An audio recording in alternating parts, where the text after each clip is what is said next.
Hello বন্ধুরা, তোমরা সবাই কেমন আছো? আশা করি ভালো আছো। তো আমরা আজকে সবাই মিলে চলে গিয়েছিলাম কুচবিহার রাজবাড়িতে। তোমরা কারা কারা কুচবিহারের রাজবাড়িতে এসেছিলে, কেমন লেগেছে অবশ্যই জানিও। তো আমরা মেন দিক দিয়ে না গিয়ে আমরা সাইড দিয়ে ঘুরে ঘুরে তারপরে রাজবাড়ির সামনে গিয়েছিলাম। তো সাইড দিয়ে ঘুরলাম, পুকুর টুকুর ঘাস, মানে চারোদিকে সবুজ, দেখতে খুব সুন্দর লাগছে। এখন বৃষ্টি হয়েছে, এখন তো গাছপালা তাড়াতাড়ি বেড়ে যায়, সবুজ, খুব সুন্দর দৃশ্য। দেখো কি সুন্দর লাগছে, আমার তো খুব ভালো লাগে। তোমাদের কেমন লাগে অবশ্যই জানিও। তো রাজবাড়ির ভিতরে তো ভিডিও করা যায় না, তোমরা সবাই জানো যারা যারা গিয়েছো। তো আমি বাইরের টুকু যতটুকু পেরেছি ভিডিও করেছি আর তোমাদের সঙ্গে শেয়ার করেছি। তোমরা দেখতে থাকো, অবশ্যই ভালো লাগবে জানি। তো ভালো লাগলে চ্যানেলটাকে সাবস্ক্রাইব করে দিও। আমি উপরে উঠেছিলাম, উপর থেকে সামান্য একটু ভিডিও করেছিলাম, তোমরা দেখতেই পেলে।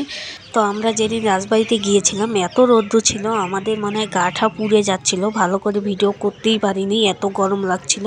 পরে ফুটিয়ে হাবিজাবি খেয়ে পেয়ারা মাখা খেয়ে বাড়ি চলে এসেছি। তো ভিডিওটি কেমন লাগলো অবশ্যই জানিও। Tata friends.